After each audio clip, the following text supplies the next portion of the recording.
So we're going to be talking about anger this morning. And so as soon as I saw that clip came to my mind. If you're not familiar with that story, he's having health issues and blood pressure is high. He gets headaches, and they're trying to figure out what the problem is. And every time he's around Steve Urkel, that's when it happens. And so they realize it's these frustration and anger issues that are causing these things. Maybe that's you this morning.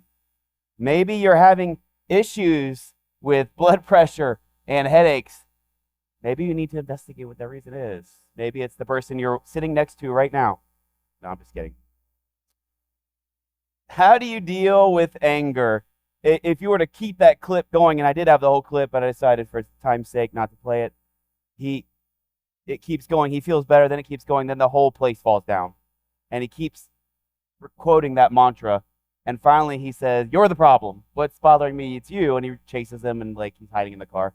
So how do you deal with anger? Maybe it's a mantra like that. Maybe it's something that you say. Maybe it's meditation. What is it that helps you deal with anger? There's another TV show called Monk. Maybe you've seen this. Monk is a detective. He struggles a lot with a lot of things, but he has a captain. And in this episode, I'm not going to play it, but in this episode, there's a guy named Captain Stottlemyre, and he struggles with his anger.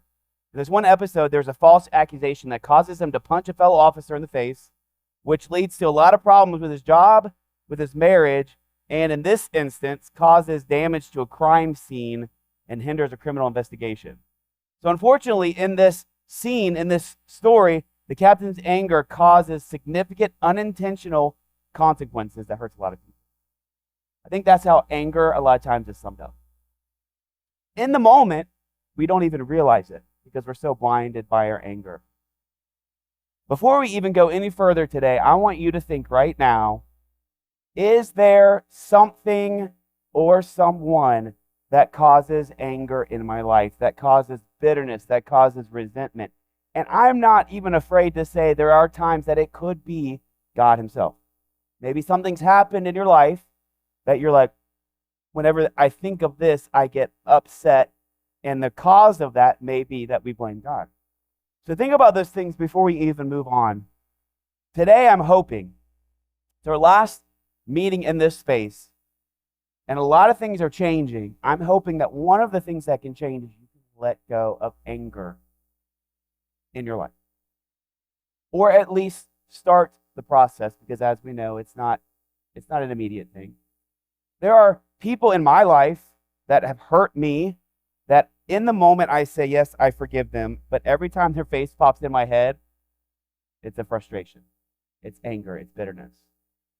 And so what that tells me is it's not that I don't necessarily want to forgive them, it's that it's a process. But it's one thing to say it and start a process, it's another thing to follow through that. Uncontrolled anger rarely leads to positive outcomes. Now there is a person that I used to minister with, or two actually, that whenever I spoke about anger, they had this one person in their life, and it was a teacher, and they would say, "Yeah, but I'm not forgiving them." It was always like, I want to do what God says, but I'm not forgiving them. Maybe you feel that way, right? Even if that's our philosophy, would you agree that uncontrolled anger rarely leads to positive outcomes? I think we can agree with that, right? Rather than building up relationships, anger is a force that tears down relationships. So today we're going to look at Proverbs, because that's where we're at, with a few other verses, and look at the wisdom of God as it applies to anger. Proverbs chapter 14:29. Now I'm working on a new way to have slides, by the way, on my phone, but it still won't work this morning. Give me the wheel of death. And I figured out that I think some of the remote issues we're having is the distance, people's heads. So I was working, it worked back there, I got up here, it sometimes works. So I'm just going to try my best to let Jamie follow through. She's really good. But if anything happens, it's me, not her. So don't look back. One of the worst things I ever had in church was that I had to run sound. I grew up at Ashland. We had a regular sound guy, but whenever he wasn't there, they would look for people. And I knew when that was happening, so I'd hide. Because if anything went wrong in the sound system at church, all of a sudden you have about 200 people looking back at you. And you're like, I have no idea what's going on. I'm just the sub, right? So I always say, if something happens, especially when it comes to slides, don't look back there, because usually they're either out of order or I didn't follow my notes. That's what happens a lot of times. Proverbs chapter 14:29 says, "A patient person shows great understanding, but a quick-tempered one promotes foolishness. Think about that for just a minute. A patient person. Now, one of the things I will warn you before you start, I think all of us want patience in our life, right? Don't ever pray for it. I'm just warning you right now. Because if you pray for something, God doesn't just give it to you. He teaches you how to do it. He takes you through the process. And so if you want patience, God's going to say, okay, I'm going to put you around people that are going to give you patience, right? Now, I say that jokingly. We all want to have patience, and I think it's important for us to be around people like that. But think about it for a minute. A patient person shows great understanding, but a quick-tempered one promotes foolishness. Who in this room will be honest and say, there have been times in my life when I've been quick-tempered, and I responded before I thought, and I wasn't patient in my response, and it did not create understanding at all, right? I think a lot of us probably at some point would be honest and say that. The word the word in Proverbs 14:29 for anger is af. Everybody say that with me. Af. It's in the word, right?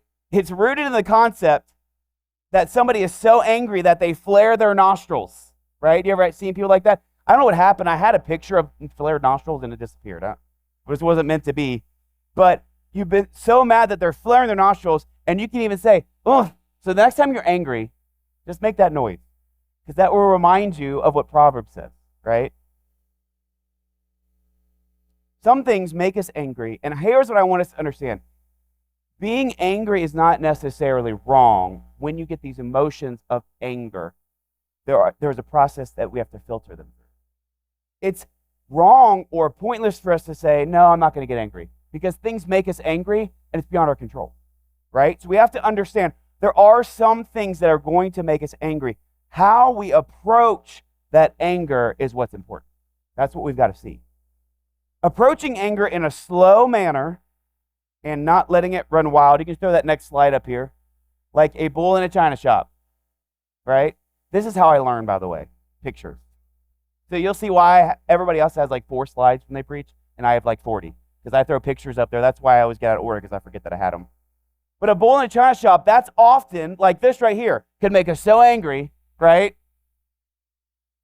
We run in, we don't think about it, we're not slow, and we're just like, we just speak about, because that's what we are. We are human nature, and we're active in our responses.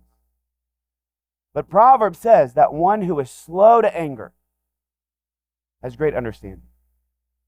When we are able to see our problems in the light of this, God's larger plan as he's working through history, we're able to move more slowly.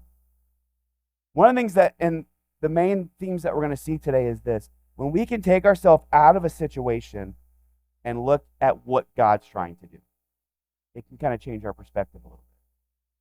Not everyone is able to see how God can take something bad and turn it around for good. Romans 8:28, right? We know that all things work together for good, by the way, not for your good necessarily, but for good, which is ultimately for your good.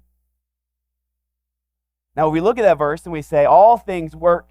If I love God, he's going to work everything out for my good, and my life's going to be great. Because that's how I grew up reading that verse. But sometimes your bad is the ultimate good. Let me explain. Genesis chapter 50, Joseph, sold into slavery by his brothers. By the way, before you crucify his brothers, think about if your brother was walking around saying, hey, I had a dream that one day you're going to bow before me. Might be a little angry too, right? No, I don't think we'd go to the extent that they did. They sold him into slavery. They thought about killing him. They didn't. They told their father that he had been killed. He then is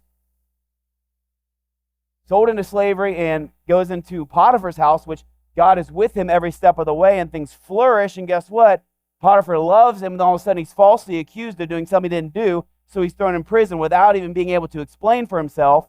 In prison, think God's with him again, which, by the way, I always read that verse. I've said this before when it says, but the Lord was with him, and I'm thinking, God, can you be with somebody else at this point? Because nothing's turning out good. And then he's forgotten about in prison, till finally one day he stands before Pharaoh. God gives him this plan. He has this plan, and he basically saves Egypt and all the world, including, by the way, his brothers, right? All through that story, did that sound like it was for Joseph's good? But Joseph says, don't be afraid. Am I in the place of God? You planned evil against me. God planned it for good to bring about the present result, the survival of many. So not everybody's able to look at that, though, and see how God operates in this world and how you're bad and somebody that hurts you can ultimately lead to good, right? Think about this for a minute. For fire to burn, what does it need? It needs fuel, right? Of some kind. It needs something to consume. The U.S. Department of the Interior explains this. Anything that can burn is fuel for fire. Who's ever experienced that? I know you have, right? That house when you, the bucket, whatever that was, that just got on fire naturally. Anything that can burn is fuel for fire. During a wildland fire, all kinds of plant material can act as fuel. And she's so good. Including grasses, shrubs, trees, dead leaves, and fallen pine needles. As these burnable materials pile up, so do the chances of catastrophic wildland fires. In the right conditions, excess fuel allows fires to burn hotter, larger, longer, and faster, making them more difficult and dangerous to manage. In order to protect against catastrophic fires, management of fuels is necessary. This can be done by managing carefully controlled fires before the fuels become excessive, thinning trees and forests, clearing brush and grasses, and using herbicides. So getting things out of the way, in other words. When we find ourselves in a volatile situation, listen to this, and anger is involved, the best thing to do is treat it like a fire and try to remove the fuel from the situation. So how do we do that? One of the key things that we do, number one, is slow to respond, almost like that's in the Bible somewhere, and quick to listen. According to Proverbs, we are to listen and be quiet. Listen to this one in Proverbs 15:18. A hot-tempered person stirs up conflict, but one slow to anger calms strife. It says that by being slow to anger, we can help calm down situations. So often when people have disagreements, what's happening is this. They're seeking to respond rather than seeking to understand. Have you ever had like a heated discussion or debate or argument and you realized you were both saying the same thing, but you weren't listening to each other? Have you ever been in that situation? Listening is a key a lot of times to calming down anger situations. Sometimes you have people that get angry at you, or who's ever worked in customer service? Who's had people yell at you? Were they mad at you? Most of the time they weren't. You were just the final straw. And in customer service, they teach you, I'm trying to listen and find out where the problem is coming from so I can resolve the situation. In James chapter 1, it's very similar. He says that we are to be quick to listen and slow to speak so that we can better understand somebody. I've always heard it said that God gave us 2 ears and 1 mouth for a reason, right? Quick to listen and slow to speak so we can better understand somebody and maybe diffuse a situation. The word for anger we talked about is what? Thank you. Good. She's going to remember that, I can tell. But the word can also be translated wrath. When something happens that makes us angry, what is our normal response to punish people? We want to punish back. We want to push back, right?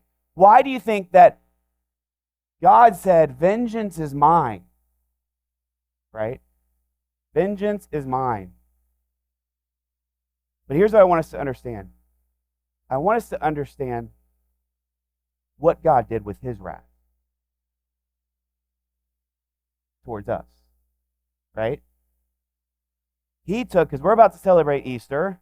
In case you didn't know, Pastor Justin mentioned today's Palm Sunday, not Psalm Sunday, but Palm Sunday. That means next week's Easter. And we are celebrating what God did with his wrath towards us. Because what we're celebrating is he didn't do it, he didn't dispose of it on us. He didn't put it on us. What he did was he took the punishment on himself, on his son, and he forgave our sin. So when we become angry, it's easy for us to lash out. Listen, I have a hot temper. I'm not going to lie. In 7th grade, I got in 7 fights. Now, I went to a small Christian school, so the fights were like, hey, you, poof, poof. Like, it was broken up pretty quick. I trained somebody at my club who is a teacher at Princeton Middle School, believe it or not, and they just had a huge fight, and one of their older teachers now has to have surgery because they got involved, they got in the way, they tried to help, and they got trampled.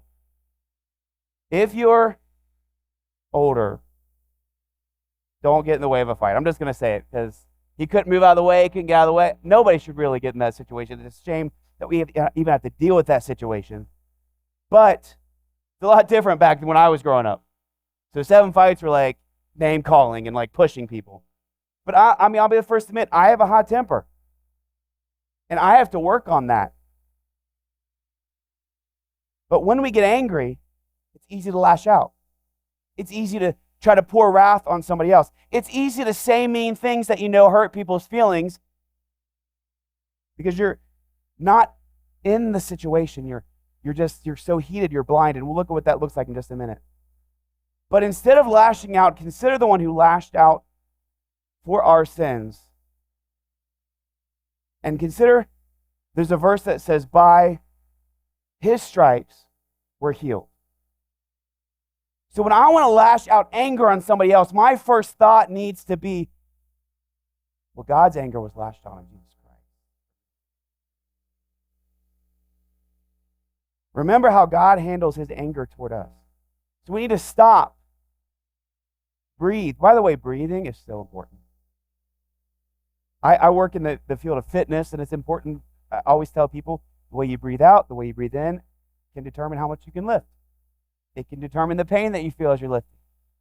We talked about this a while back in one of the biggest archery schools that they have. Like before they teach any techniques, they teach breathing. Because you can't accomplish anything else unless you get that technique of breathing. Sometimes just stopping and breathing and listening can give you space for conversation.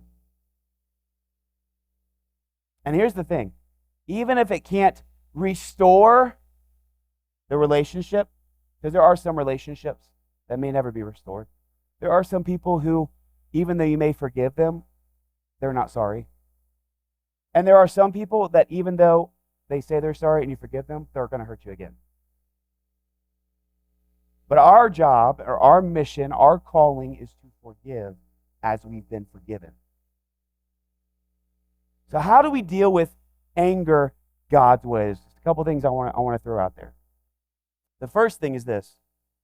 We restrain it.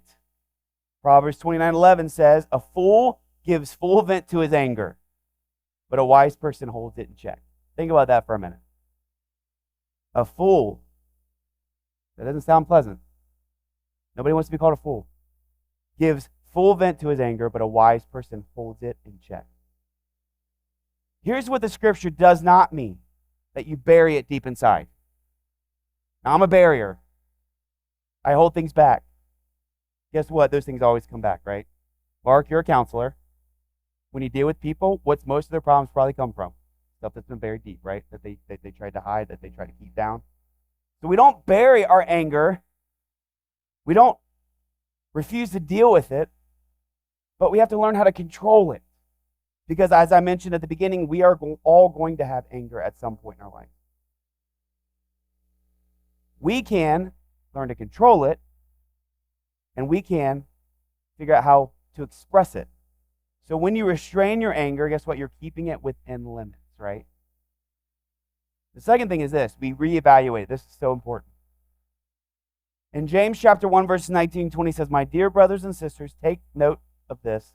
Everyone should be quick to listen, slow to speak, and slow to become angry, because human anger does not produce the righteousness that God desires. God says we are called to be like him. We are called to be imitators of him. Did you know that God got angry? Okay, so let's look at Palm Sunday for a minute. Celebrating Palm Sunday. We celebrate Jesus on a donkey, riding into Jerusalem, with palm branches being thrown in front of him. But do you know what happens right after that? He kicks butt.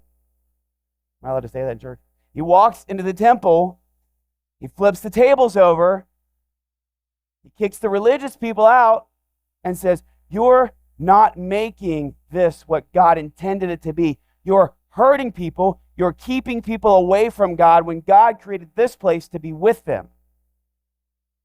So guess what? God got angry, right? So there are times that we may get angry, especially when it comes to a righteous anger. I think it was Spurgeon that said, grief is anger mixed with love. I would consider righteous anger that. You're angry, but for a cause. I get angry when I see people taken advantage of, people neglected. One of the reasons we started the Covering Church was because we felt like the church was doing harm in some areas better than good, and we wanted the world to see this is what Christ wants. Now, are we always perfect? No.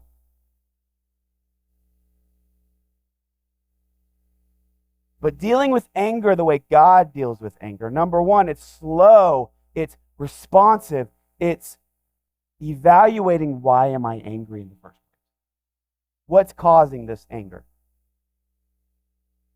There are some things that you need to let roll off your shoulders and not internalize or act on. Have you ever got mad at somebody and then you forgave them? You're good. And the more you sat there and thought about it, the more you got mad again. They were so wrong. And you were mad for days and weeks at a time, and they don't even know you're mad. Okay, I gotta share this message really quick, or this picture that I found. This has nothing to do with me and my wife and our family. But it says, there's this picture of a woman, and here's what she says: I will ignore him all day so he knows I'm mad. And then you have the guy riding a bike, and he says, what a quiet, nice day.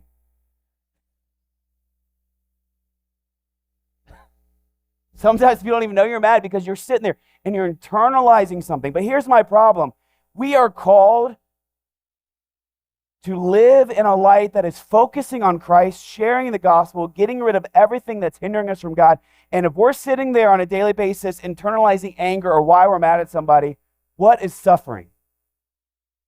The gospel. Our response to the gospel, right?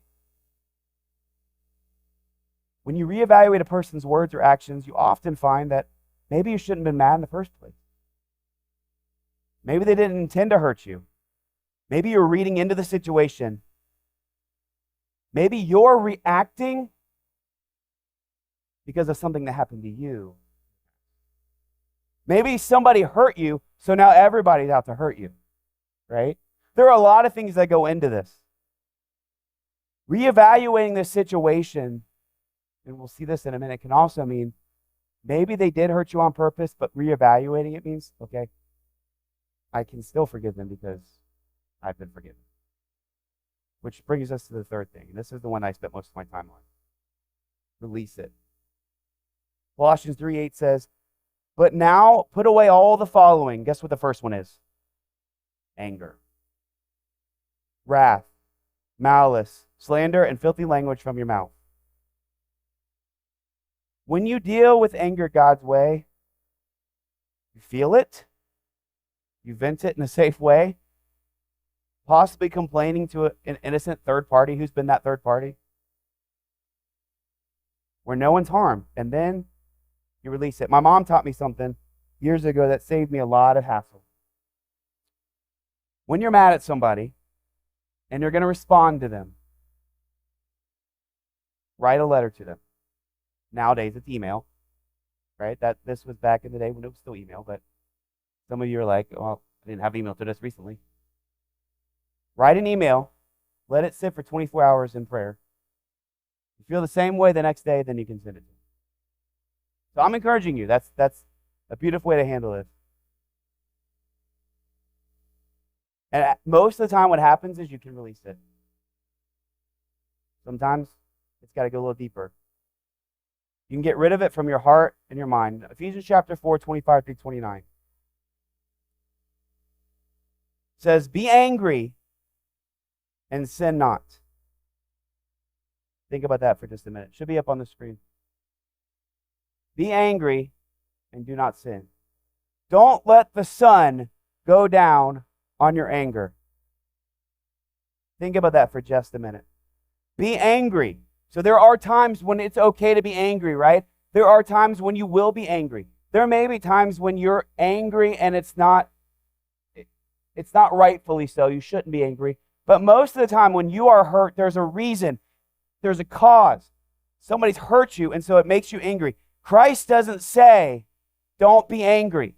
He says, it's okay to have your feelings, but don't sin. Evaluate why you're angry. Number one, is it legit? Is it your pride? Is it your ego? Most of the time, it's our ego that's hurt. It's our pride that's hurt, which causes continual anger in our life. And if you find a true occasion to be angry, experience it, but listen to this. Get rid of it as fast as you can. Be angry and do not sin. Don't let the sun go down on your anger. Get rid of it as soon as you can. Do you know why that's in there? Because anger can be deadly if it's held on to, even if it's rightful anger. When Jesus rode into the temple, he didn't sit there and say, man, this really frustrates me. And the more I think about it, the madder I'm getting at these people. I can't believe they're doing this. I'm going to keep riding, but I'm getting madder and madder as I go. Like, he went and he acted on it. Part of it was he didn't have much time. He had to make his statement. But experience it and get rid of it as fast as you can, because it can be deadly. Don't let the sun go down on your anger. Jesus himself said this in Matthew chapter 5, verses 23 to 25. So if you're offering your gift on the altar, by the way, we do that every Sunday. Your worship is a gift. It's an offering to God. And there you remember that your brother or sister has something against you. Leave your gift there in front of the altar. First go, be reconciled with your brother or sister, and then come and offer your gift. This passage shows us a realization. It's urgent. It's immediate. God does not even want us to stand there and sing when we have these feelings or these thoughts or these problems with other people. He wants us to take care of it. Now, I'm not saying get up and walk out, but hey, you may have to take a phone call and say, I want to worship you, God, without hindrance, without boundaries, without things in my way. So I've got to make this right. How often is that anger with somebody that we have, that contentment or contention, that fights between people, so immediately urgent that we're like, I don't even want to finish what I'm doing until I get it.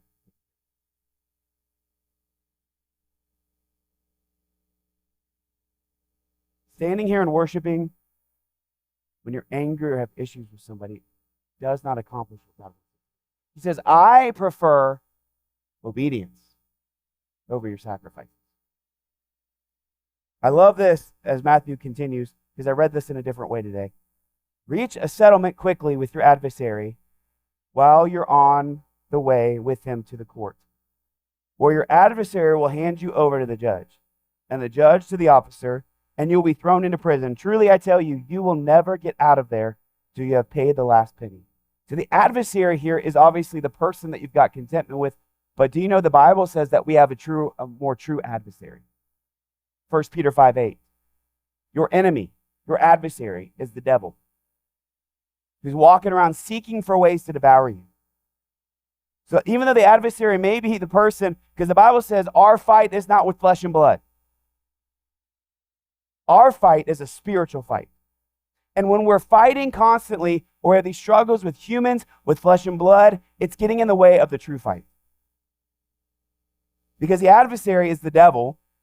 And listen to this, it says, reach a settlement quickly, because your adversary will hand you over to the judge to the officer, and you will be thrown into prison. Truly, I tell you, you will never get out of there. It's a beautiful picture of a hopeless destruction that anger held on to has on you. It's a prison of bitterness, and you will never get out of it. Because that's what the devil wants. When you hold on to anger and you decide not to let it go, it creates bitterness, and that's where the real problem comes in. Because what that does is, in that verse, it says, go back to the next slide. It says, go one more, if there's another one. Yeah. Don't give the devil an opportunity. When you're holding on to anger, it puts you in a prison of bitterness, and it gives the devil a foothold into your life. A way for him to impact you. And I cannot tell you how many lives have been ruined because the devil got a foothold of anger or bitterness in somebody's life.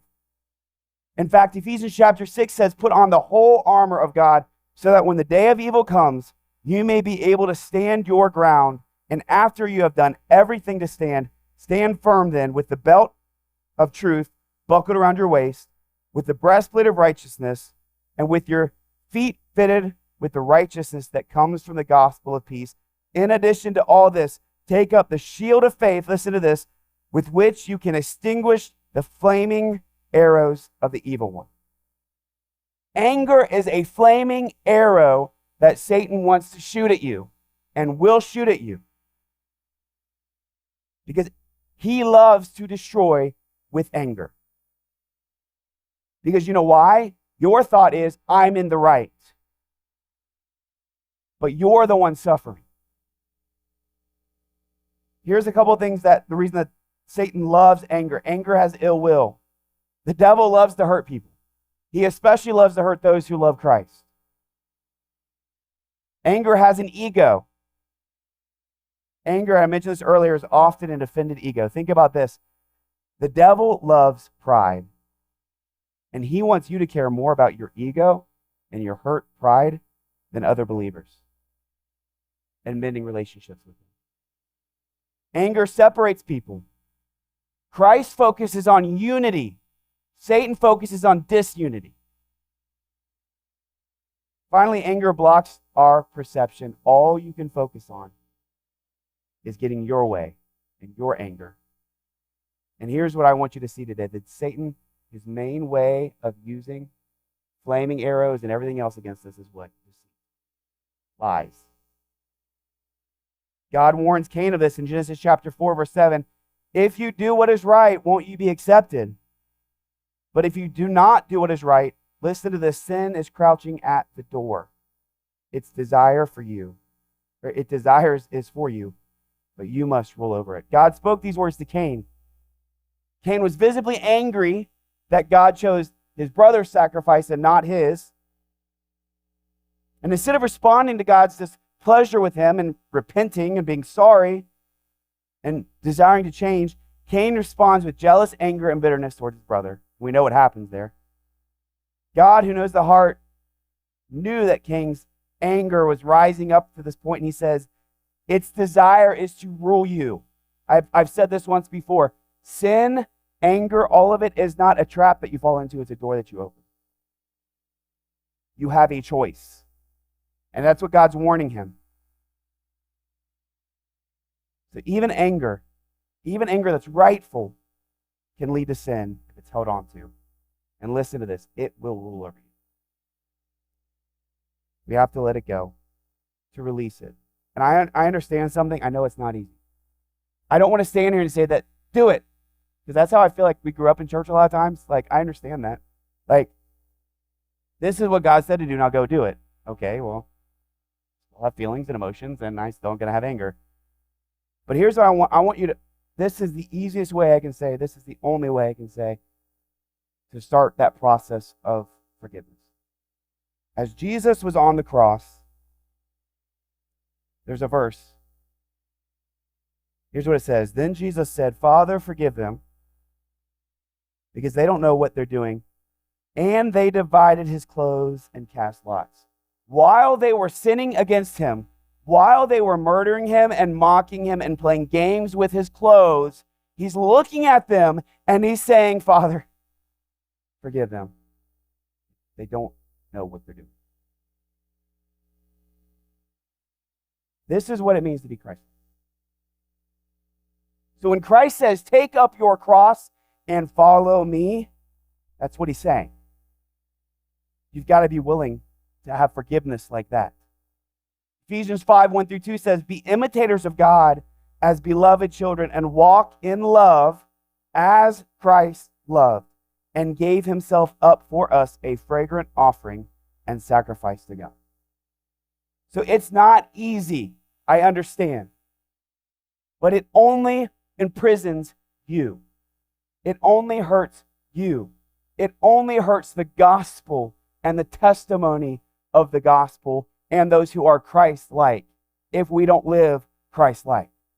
So a couple of takeaways I just want you to think about. This is not a, hey, here's a 12-step process. Follow all these steps. By day 12, you're forgiving. But I want you to think about it for just a minute, and I'll be done. Number one, right now, is there anger in your heart? That's the first question you have to ask yourself. Towards a person? Towards an organization? Listen, the government. I'm just going to be honest. I watch some people's rants on Facebook, and I'm just like, I get it. Like, they're taking all our money. They're doing things we don't like. Like, I get it. I got people in there that I'm not even going to go there. But when you do that, you're only hurting the testimony of God.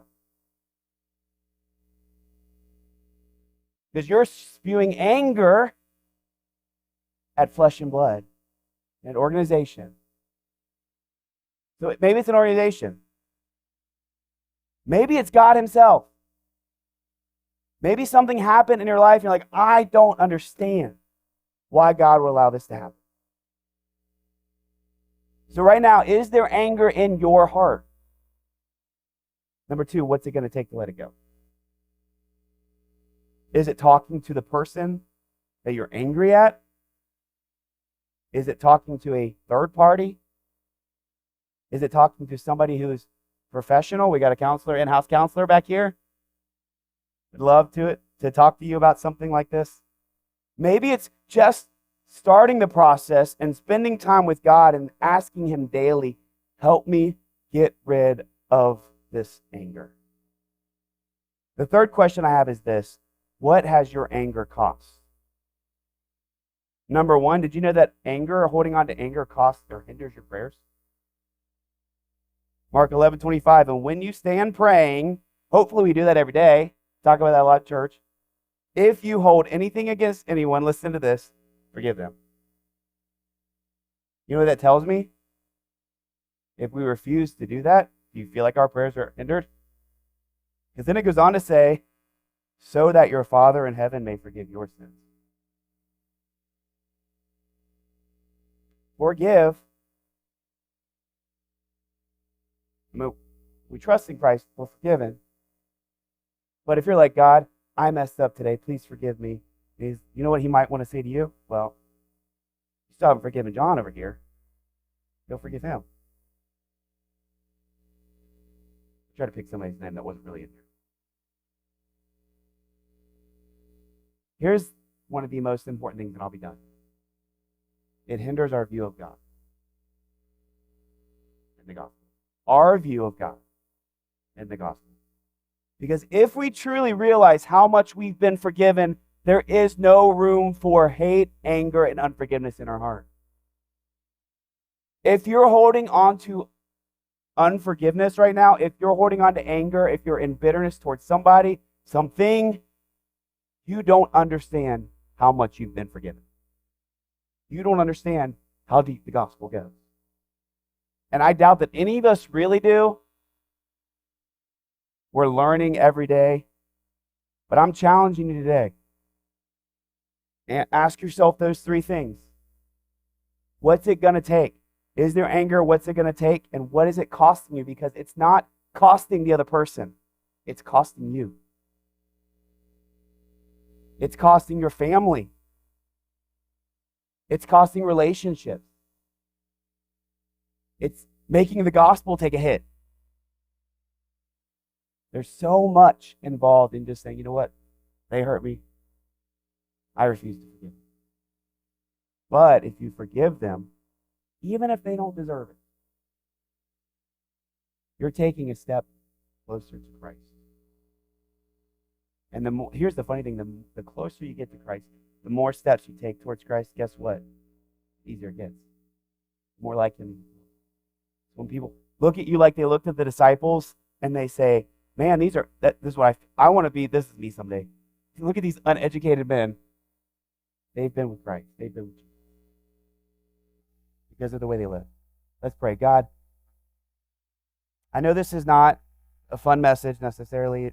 All of us at some point in our life are going to deal with anger. We're going to deal with bitterness. We're going to deal with people who have hurt us, possibly purposely. Sometimes we even deal with people who are not repentant. We live in a world that is anti-you, in a culture that is that will do anything to hurt your name, your reputation, and sometimes we are innocent bystanders in the process because we serve you. So we get hurt. There's a lot of aspects that go into this. But my prayer today is that we can live in a way that is representing you to the world, even in the fact that we forgive, we let go, we release anger. And I pray, my last thing I'm going to say is this. My prayer is that whatever anger we're dealing with today or in the future, we can picture you on the cross. And we can picture you looking down at a crowd mocking you and hating you, playing games with your clothes. We can look down and you look down and you say, forgive these people. That can be our response. To live in a way that says, even though you've hurt me, I forgive you. Because, man, I've been forgiven so much. My sins have been forgiven. My constant sin has been forgiven. The times that I mess up, I know I will be forgiven if I just ask for it. And I pray that we can live in a way that draws us closer to you every day because we're living like you, even in this aspect of letting go of anger and forgiving those. We love you. Thank you for your forgiveness, ultimately, as we celebrate Easter. The wrath of God poured out on you, not on us. Because you live, we can walk in